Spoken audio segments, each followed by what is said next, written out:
ओम विश्वरूपाय विराट रूपाय परमात्मने नमः।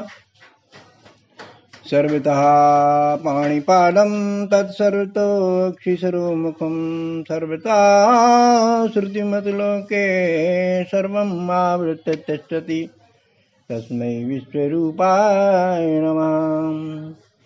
सच्चिदानन्दरूपाय विश्वोत्पत्त्यादिहेतवे तापित्रे विनाशाय श्रीकृष्णाय वयं नमः।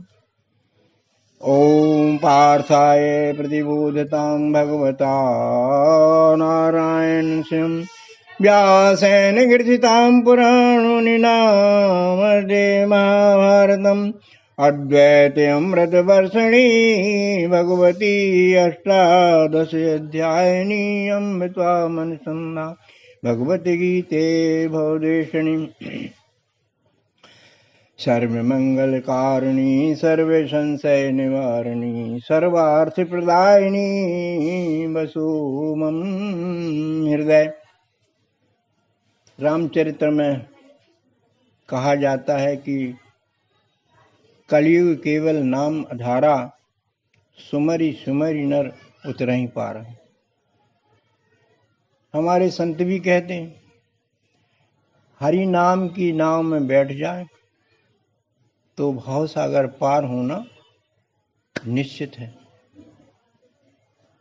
तो थोड़ा सा हम इस नाव के नाविक से मुलाकात करते हैं, उसको बुलाते हैं, पुकारते हैं, उसका आशीर्वाद लेते हैं, उसको साथ में ले लेते हैं। इस संदर्भ में आप सभी थोड़ा सा हरि भजन में सहयोग करेंगे। मैं कहलवाऊंगा, आप कहेंगे। 2 पंक्तियों में भगवान को बुलाते हैं अपन। हरे राम राम राम हरे हरे, हरे राम हरे राम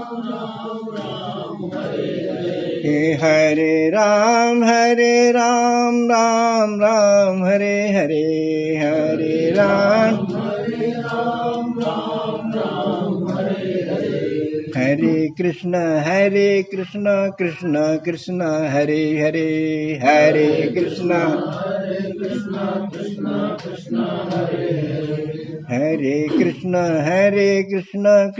कृष्ण हरे हरे, हरे कृष्ण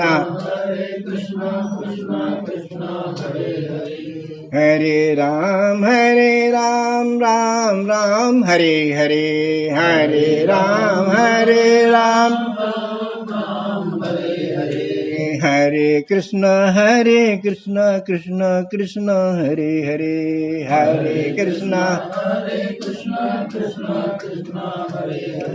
श्री रामचंद्राय नमः। श्री कृष्णचंद्राय नमः। किसी संत ने कहा है कि हरिसम जग में वस्तु नहीं, हरिसम जग में वस्तु नहीं, प्रेम पंथ सम पंथ और सदगुरु सम सज्जन नहीं, गीता सम नहीं ग्रंथ। 3-4 चीजें बड़ी महत्व की हैं। वस्तु दर्शन हम करने जा रहे हैं, वस्तु दर्शन से विश्वरूप का दर्शन करने जा रहे हैं। यहाँ संत ने पूर्व संकेत ही दे दिया कि वस्तु में वह समान रूप से हरि व्याप्त है। सर्वांग योगी प्रयोग वाले विद्यार्थी जानते हैं वस्तु दर्शन में परमात्मा की दोनों प्रकृतियों का दर्शन होता है। वस्तु के बदलते हुए स्वरूप को देखा जाता है। जिस रूप पर वस्तु बदलती है वो भी समझा जाता है। दोनों का झगड़ा उसके नाम में पुरुषोत्तम रूप में खत्म किया जाता है। इस तरह से सिद्ध होता है कि कण कण में भगवान है। हरिसम जग में वस्तु नहीं, प्रेम पंथ सम पंथ। प्रेम का अटूट संकेत मिश्री के ढेले से समझें कि मिश्री की मिठास और मिश्री का ढेला का इतना बड़ा प्रेम है, इतना घनिष्ठ प्रेम है कि एक दूसरे को किन्हीं संभव उपायों से अलग नहीं किया जा सकता। प्रेम में दो अस्त हो जाते हैं, प्यार में दो रहते हैं, गिव एंड टेक। तुम करोगे, सोचेंगे कि अब तुम हमें करोगे, लेकिन प्यार में दो खत्म हो जाते हैं, दो एक हो जाते हैं, फिर किसी की कोई डिमांड नहीं रहती, देना ही देना, देना ही देना। तो ये भगवान का लक्षण है प्रेम। पंथ, प्रेम के पंथ पे चलो, आप कहीं चले जाइए। आत्मीय भाव प्रेम का प्रतीक है। जैसे हमारे शरीर के अंगों में आपसी घनिष्ठ प्रेम दिखता है, कहीं कोई लड़ाई झगड़े नहीं, अधिकार के लिए, कर्तव्य के लिए, सब अपना अपना कर्तव्य करते हैं तो अधिकारी कहलाते हैं। प्रेम पंथ संपंथ, सदगुरु सम सज्जन नहीं। जितने संतों को देख लीजिए, सब संतों में श्रेष्ठ सतगुरु है, जो सतस्वरूप विश्वरूप परमात्मा के दर्शन कराने में समर्थ है, योग्यता रखता है, ब्रह्म वेदता भी होता है और योग्यता भी होती है उसमें दर्शन कराने की। ऐसे सदगुरु को बार बार नमन करते हैं हम।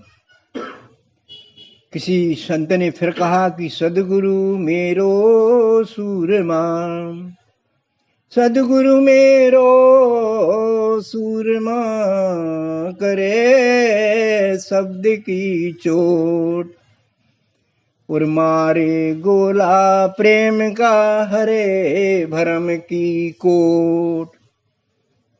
ऐसा सूरवीर है, शब्दों का गोला मारता है, तमाम प्रकार की भ्रम शंकाएं निवारण स्वतः ही हो जाता है। भ्रम में रहते हुए बंद हुए हम बहुत दुखी रहते हैं, बड़ा संशय खराब होता है, ये हो सकता है, वो हो सकता है, ये होगा तो ये होगा। ये सारी समस्याएं गुरु के पास जाने से समाप्त हो जाती हैं। ब्रह्म दर्शन में सारी समस्याएं गोल हो जाती हैं। इसलिए कहा गया कि यस्य स्मरण मात्रेण मनसा स्यात् प्रसन्नता। जिसके स्मरण मात्र से मन में प्रसन्नता आ जाती है। गुरु की वंदना करते हैं, तुलसीदास जी ने करी, गुरु के साथ साथ और भी आगुरुओं की तक वंदना करी, वो भी वंदनीय बताए। जड़ चेतन जगजीव जत सकल राम में वंदो सबके पद।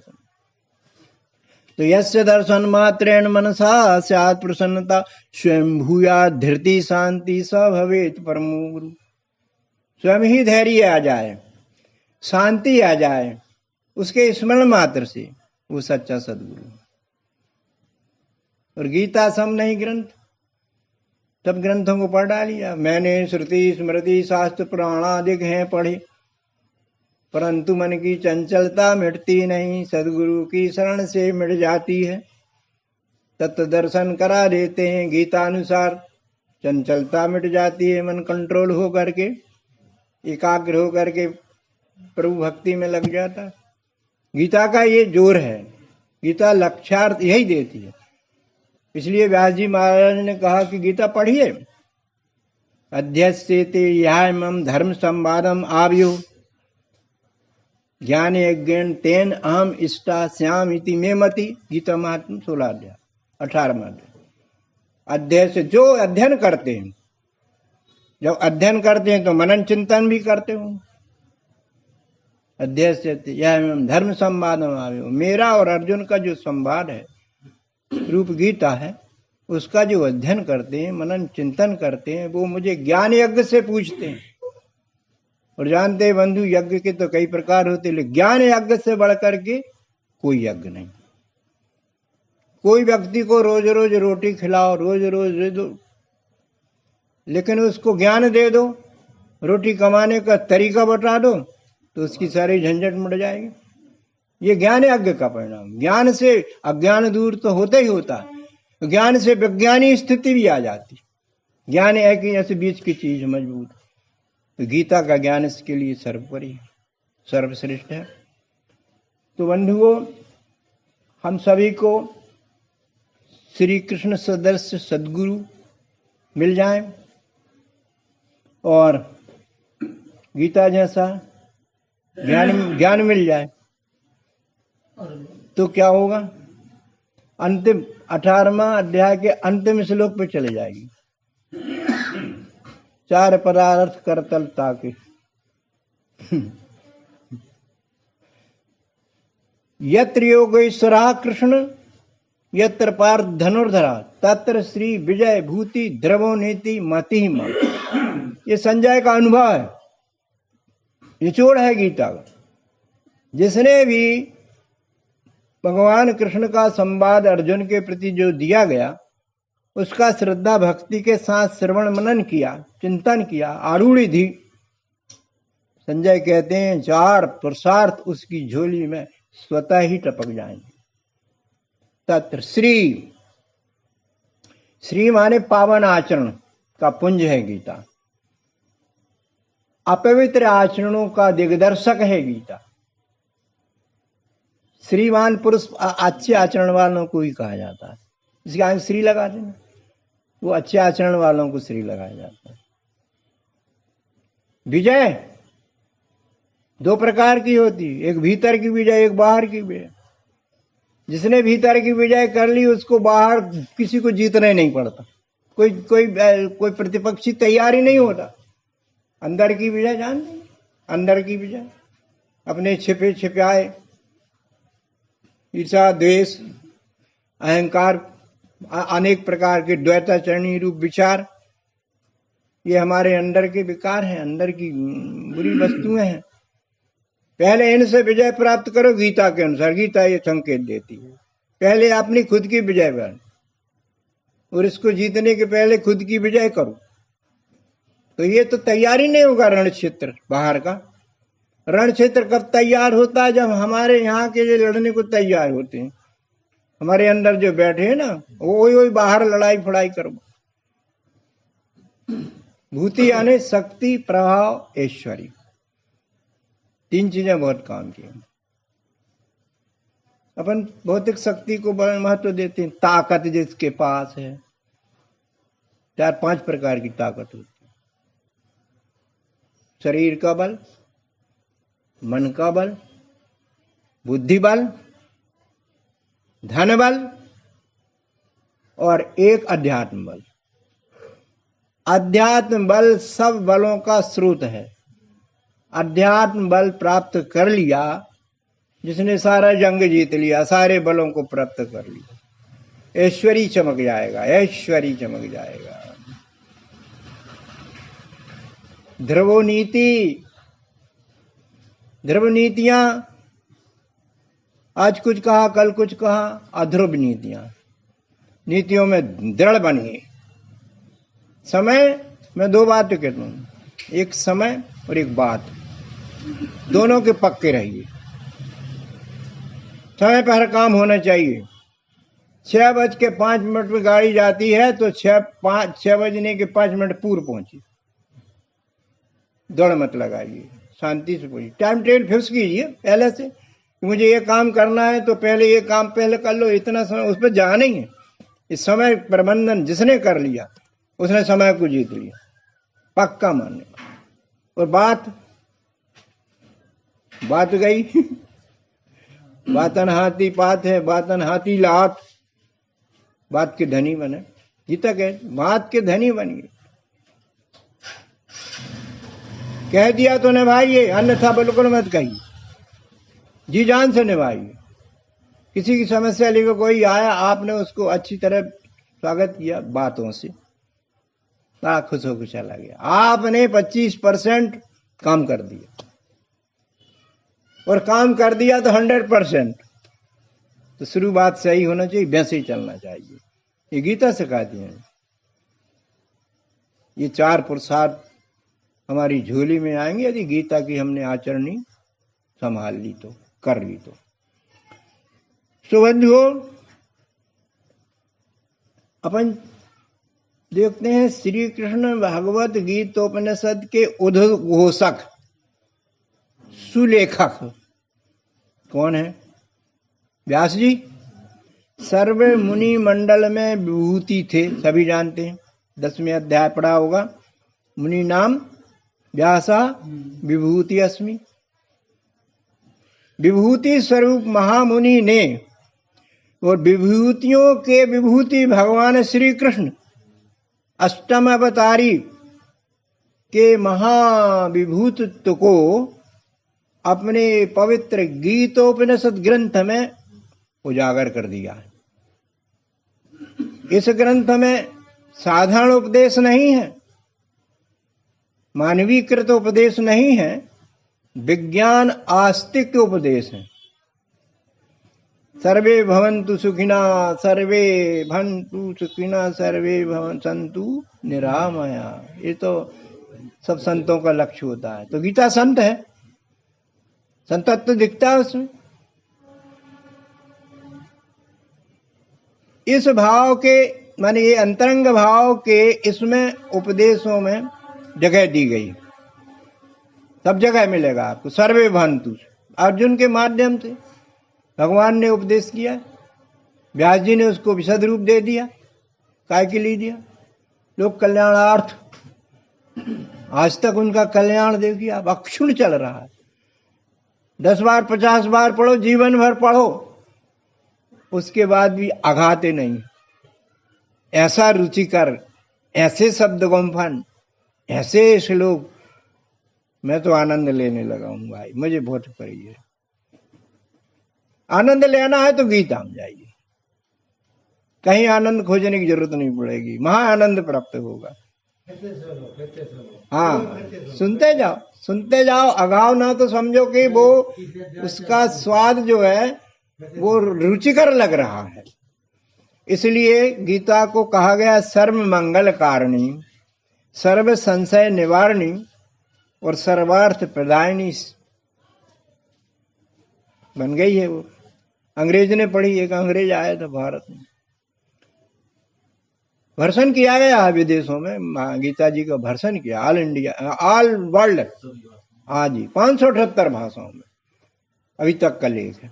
तो अंग्रेज ने उसको पढ़ा अपने भर्सन में, तो उसने क्या कहा, Gita is not only the Bible of Hindus. ये गीता केवल हिंदुओं का ही धर्म ग्रंथ नहीं है, फिर but it is the Bible of humanity. ये संपूर्ण मानवता का ग्रंथ है, हिंदुओं वाला नहीं, ये संपूर्ण विश्व के कल्याण के लिए सब लोगों का ग्रंथ है, मानव मात्र का ग्रंथ है। बंधुओं, इसमें कोई कथानक नहीं है, कहानी नहीं है, रुचिकर कुनेन की कड़वी गोली है रोग को दूर करने के लिए। इसमें गुरु शिष्य की परंपरा का निर्वाह किया गया, प्रश्नोत्तर शैली से। सरल बन जाती बात कि जिज्ञासु प्रश्न पूछता है तो गुरुजी अच्छे से उत्तर दे दे। अरे भाई, अपने मन से कितना कितना समझाए, अब प्रश्न आए तो मजेदार उत्तर आते। तो इसमें जगह जगह हर अध्याय में प्रश्न। अर्जुन के प्रश्न ही नहीं बंधु, हमारे प्रश्न रहते हो। हम अर्जुन को कम नहीं जी रहे हैं। भगवान कृष्ण की सहायता से अर्जुन कितना विक्षेपित हो गया था सबको मालूम। वर्णी धर्म छोड़ के गड़बड़ हो गया था, सबको मालूम।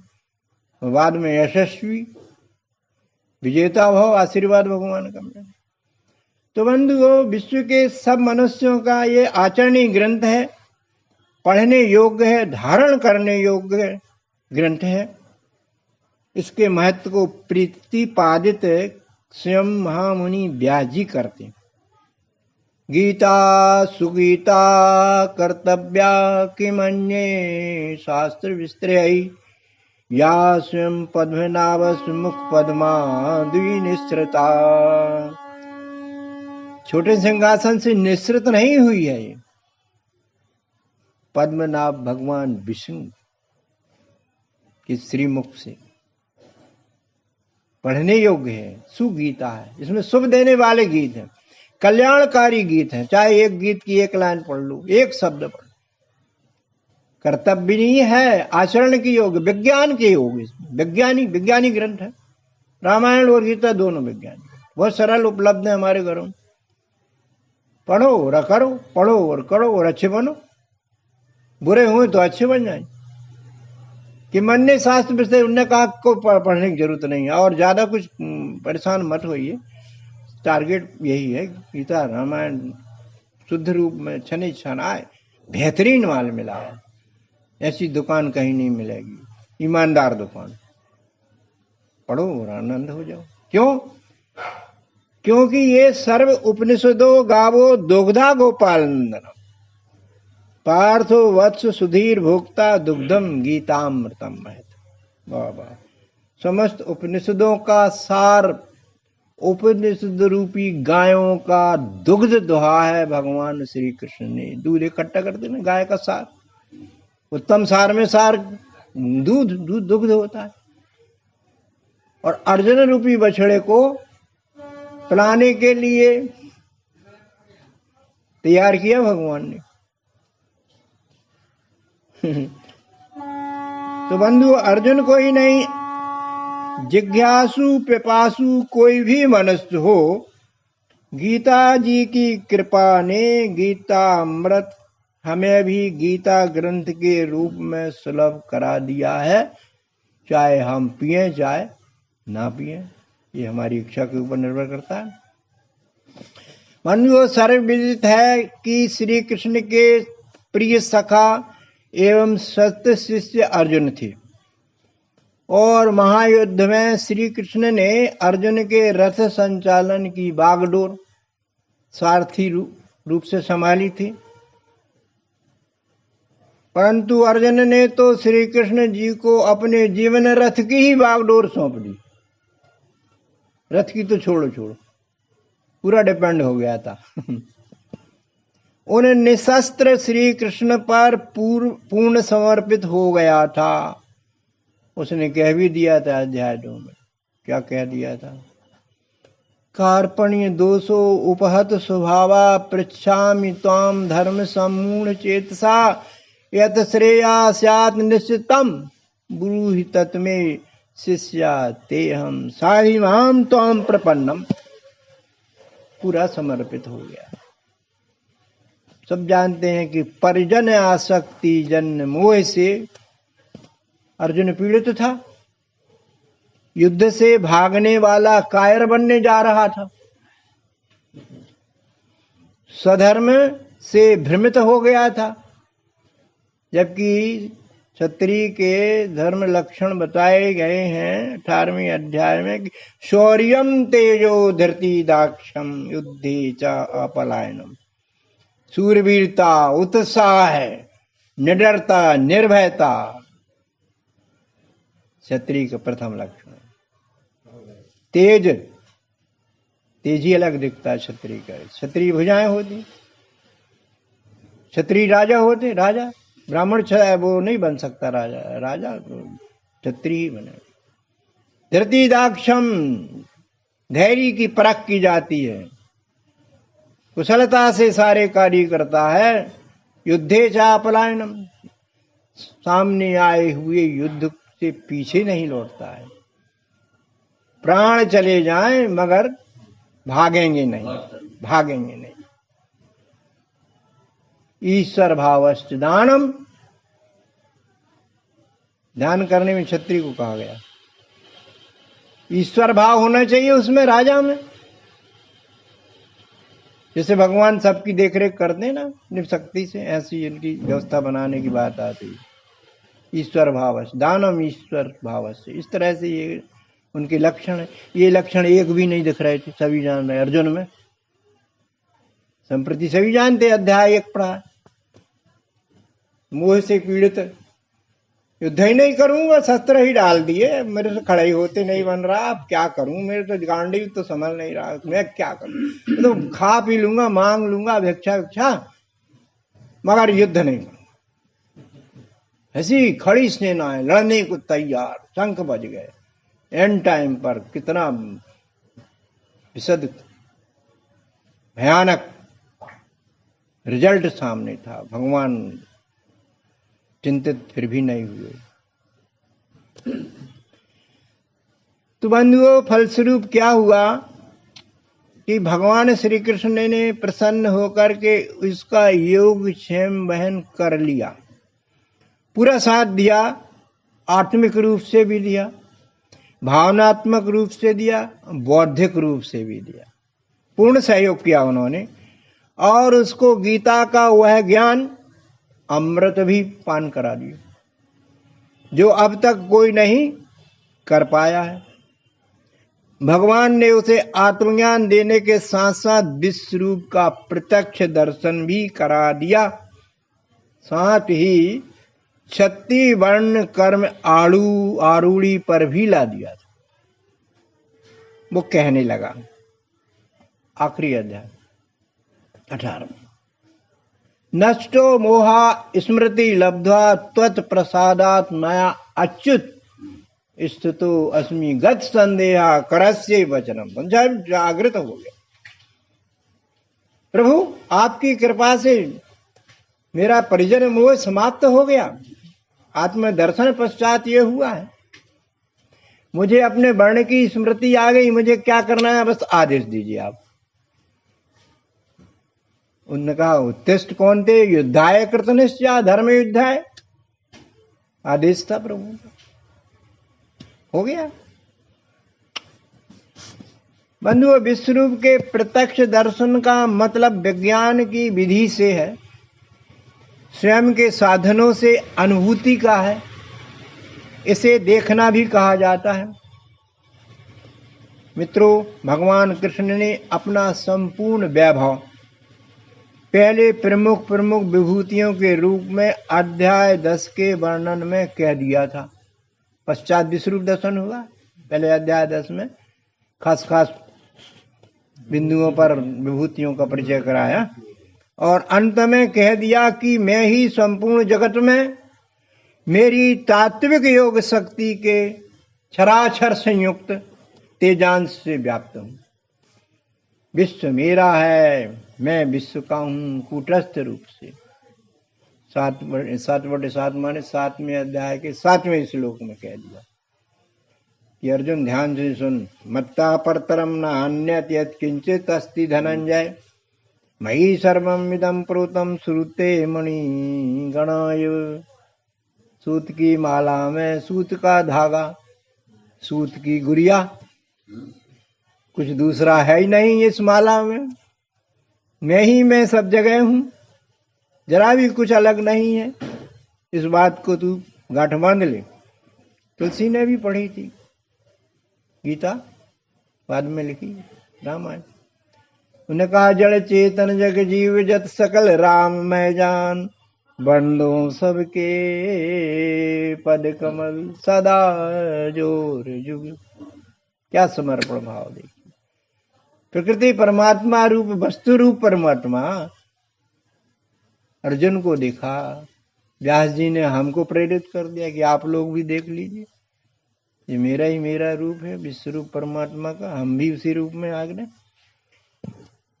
फिर कहा, सर्वविभूतानां बीजम विद्धि पार्थ सनातन। सनातन रूप से सबका बीज हूं,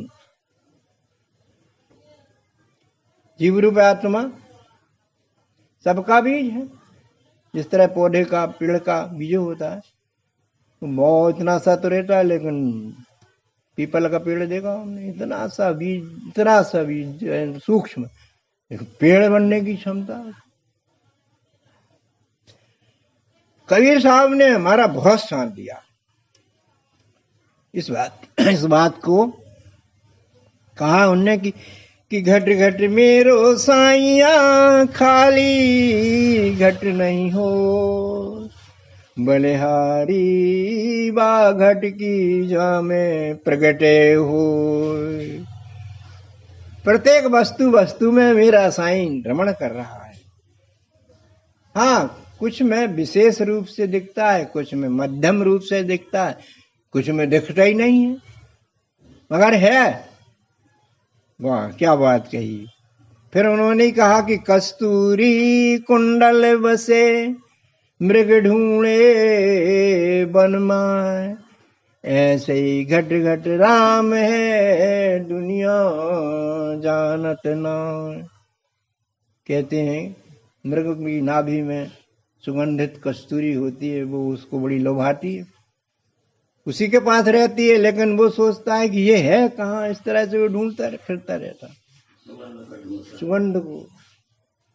हम भी ढूंढते हैं, तीर्थों में जाते हैं, मंदिर में जाते हैं, मस्जिद में जाते हैं, गुरुद्वारा, कहीं कहीं ढूंढते हैं, मिल जाए मिल जाए मिल जाए।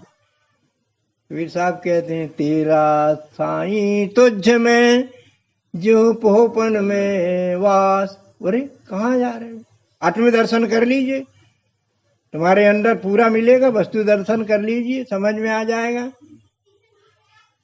शरीर रूप तो समझ में आता है, हमें अपने शरीर को देखें या ना में, तो जो वृद्ध दिख रहे हैं वो कहेंगे अरे हमारा रूप पहले कैसा था, फोटो हो तो समझा कि ये थे हम पहले, अब क्या हो गए। ये रूप तो दिख जाता है स्थूल नेत्रों से, लेकिन अंदर जिससे ये शरीर बढ़ चढ़ रहा है, जिस पर सारा कार्यक्रम हो रहा है, उसको, उस जीवांश को, ईश्वर अंश को समझना बुद्धिगत विषय है। ब्रह्म दर्शन उसी को कहते हैं जो इसको समझ जाए। इसी तरह से भगवान अपना ऐश्वर्य अर्जुन को सुनाते हैं, बताते नहीं। तो स्वाभाविक है कि ऐसे ऐश्वर्य को श्रोता देखना चाहेगा। इसी बात को अर्जुन अध्याय 11 के 3 श्लोक में कहते हैं, प्रश्नात्मक रूप में कहते हैं। 11वें अध्याय में शुरुआत है, चाहता क्या वो। एवं एतत् यथा आत् त्वम् आत्मानं परमेश्वर दृष्टुम इच्छामि ते रूपम ईश्वरम पुरुषोत्तम। हे प्रभु,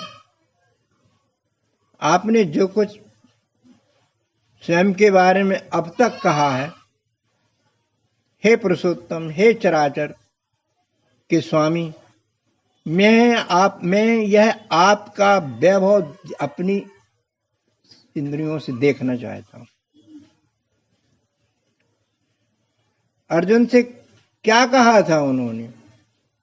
10:41 में कहा था, 10 पिछले में विभूति हो, यत यत विभूति मत सत्तम श्रीमतूर्तम ये विचा तत ततेव गच्छतम मम तेजो अंश संभवम।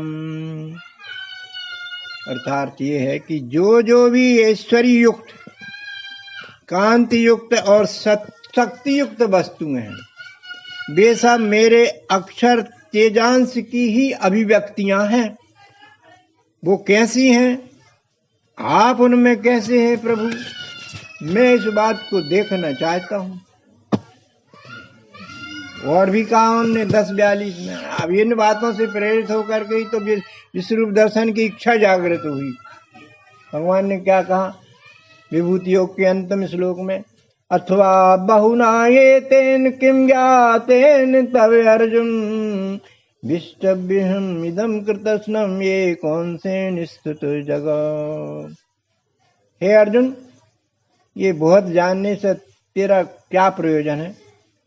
ये भर जान कि मैं तो संपूर्ण जगत को एक अंश अर्थात तत्वांश शक्ति से धारण किए हूं। भावार्थ है कि श्री कृष्ण के यही यथार्थ ऐश्वर्य का स्वरूप वह देखना चाहता है, जो असीम अनंत शक्तिशाली वीर्य और तेजांश से युक्त है। वह जानना चाहता है कि भगवान इस दृश्य जगत में किस प्रकार आप प्रविष्ट हैं, कृपा कीजिए दिखाने की। अर्जुन भगवान श्री कृष्ण से कहता, अभी तक मैंने आपके उपदेश आपके मुखारविंद से श्रवण किए, तो ठीक बात, मैंने सुने हुए को अब मैं प्रत्यक्ष नेत्रों से देखना चाहता, मुझ पर कृपा कीजिए।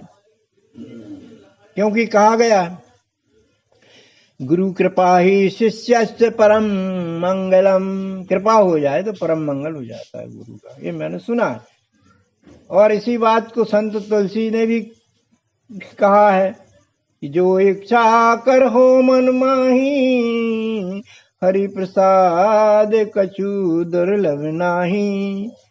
यह सब साधन से नहीं होई, तुम्हारी कृपा पाए कोई कोई। कृपा कीजिए प्रभु, मुझे अब ज्यादा भरोसे में नहीं रखना है। अब मैं सुन चुका हूँ आपकी बात, लेकिन मैं तो अब छोड़ूंगा नहीं आपको।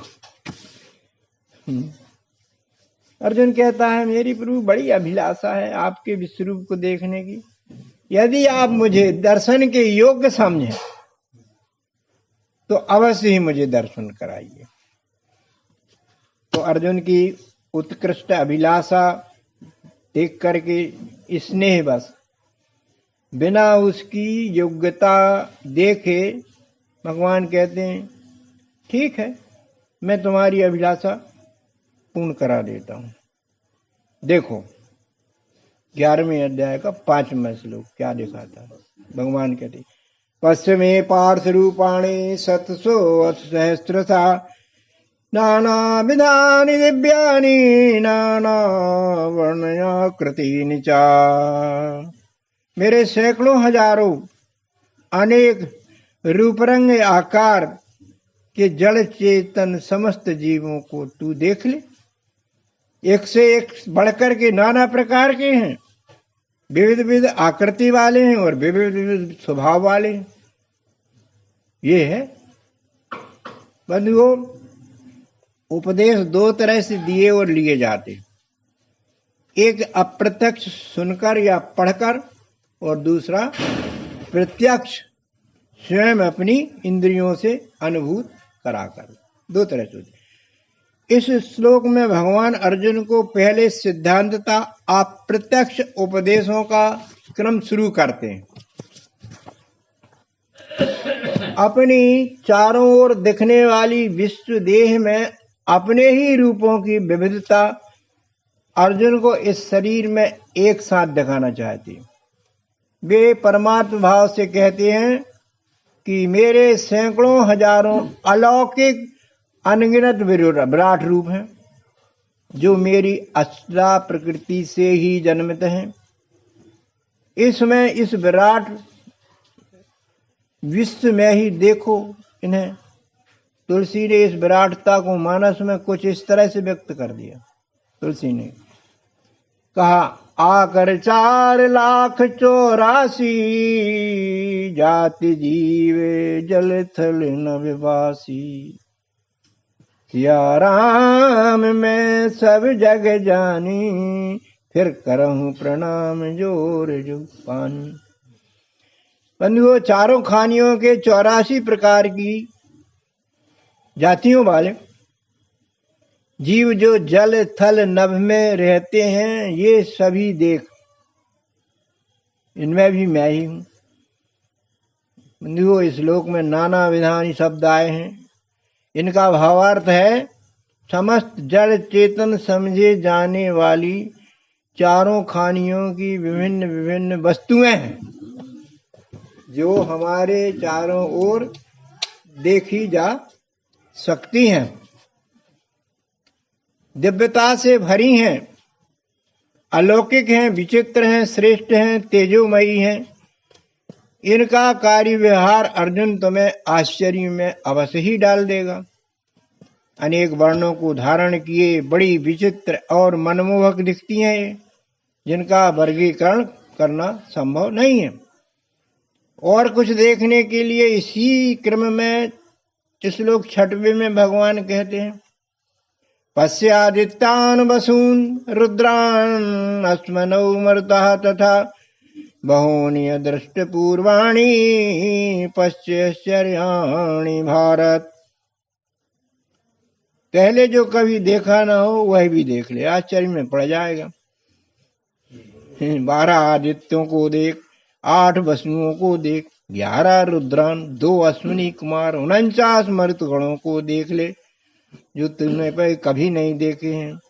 हे भरतवंशी अर्जुन, 12 आदित्य माने 12 प्रकार के प्रकाश स्रोत मुझसे ही प्रकाशित हैं, जिसमें सूर्य प्रमुख है 8 वसून माने 8 प्रकार की ज्वालाओं में अग्नि मुझसे विशेष ज्वलित है, और 11 रुद्रों में माने समस्त 11 संहारक शक्तियों में मैं शंकर विभूति के रूप में विशेष हूँ, और 2 अश्विनी कुमार माने 2 प्रकार की चिकित्सा देशी विदेशी दोनों का अस्तित्व बिंदु सब मुझसे ही है, और 49 प्रकार की हवाओं में मरुता माने शीतल मंद सुगंध वायु मुझसे विशेष बन गई है।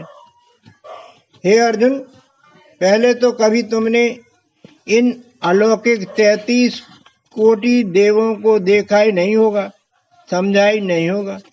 अब तू इनको मुझसे देख और समझ। 11:7 में सद्गुरु श्री कृष्ण अर्जुन को विश्व की चराचर देहों को अपनी देह बताकर कहते हैं, एकस्थं जगत कृष्णं पश्यद्य सचराचरं मम देहे गुणाकेश यत् च अन्यत् दृष्टुम इच्छसि। एक ही जगह देख, मुझ में देख या वस्तु में देख, सब चराचर दिखा दूंगा। मम देहे गुणाकेश, मेरी देह जो वस्तु रूप है उसमें दिखा दूंगा, और भी तू जो कुछ भी चाहेगा वो भी दिखा दूंगा। हाँ, इतना कहने के बाद भगवान अर्जुन की ओर देखकर उससे पूछते हैं कि तुम बताओ, यह सब देख रहे हो या नहीं देख रहे? तो अर्जुन कुछ बोला ही नहीं। श्री कृष्ण के मन में बड़ी शंका हो गई कि अर्जुन स्तब्ध क्यों है। उन्होंने देखा कि अर्जुन का मनोविज्ञान यह प्रदर्शित कर रहा है कि उसकी विश्वरूप समझने की उत्कंठा अभी शांत नहीं हुई है, और कुछ अब तक ठीक से समझ नहीं पाया है। भगवान कारण भी समझ गए। भगवान कारण क्या समझ गए? कहते हैं, अर्जुन, श्री कृष्ण रूपी परमात्मा की देह का, उनके योग ऐश्वर्य का दर्शन अपने चर्म चक्षुओं से करने में असमर्थ हुआ था। अर्जुन नम्रता पूर्वक भगवान से कहता है, प्रभु आपके दिव्य दर्शन मेरी इंद्रियों की पकड़ के बाहर है। ये तो कुछ और ही प्रकार की ज्ञान दृष्टि के विषय हो सकते हैं। तब सद्गुरु भगवान श्री कृष्ण सत शिष्य की योग्यता पहचान कर 11:8 में अर्जुन से कहते हैं, कपिध्वज सुन, ना तु माम शक्य से दृष्टुम अनेने स्वचक्षुषा दिव्यम ददामि ते चक्षु पश्य मे योगम ईश्वरम। हे अर्जुन, तेरी बात बिल्कुल सही है। ये जो विश्वरूप दर्शन है, ये सामान्य चर्म चक्षुओं का विषय नहीं है। इसके लिए विशेष चक्षु की आवश्यकता है। मैं उस तेरे को देता हूँ। प्रसन्न होकर के भगवान कहते हैं कि मैं तुम्हें ऐसी दृष्टि प्रदान करता हूँ, ऐसे दिव्य नेत्र प्रदान करता हूँ, जिनकी दिव्य दृष्टि से मेरे इस विराट रूप के दिव्य दर्शन तुझे सुलभ हो जाएंगे। तो बंधुओं, दिव्य दृष्टि क्या होती है? दिव्य नेत्र क्या होते हैं? दिव्य दर्शन किसके होते हैं? कौन पुरुष विश्वरूप का यथार्थ प्रत्यक्ष दर्शन कराने में समर्थ है, और हमारी इस दिव्य दर्शन की क्या विशेषताएं वांछनीय हैं, इन सभी शंकाओं का निवारण हम अगले दिवस करेंगे। विवेचना को अब यहीं विराम देते हैं। बोलिए सद्गुरु भगवान की जय, विश्वरूप परमात्मा की जय, सनातन धर्म की जय। ओम शांति शांति।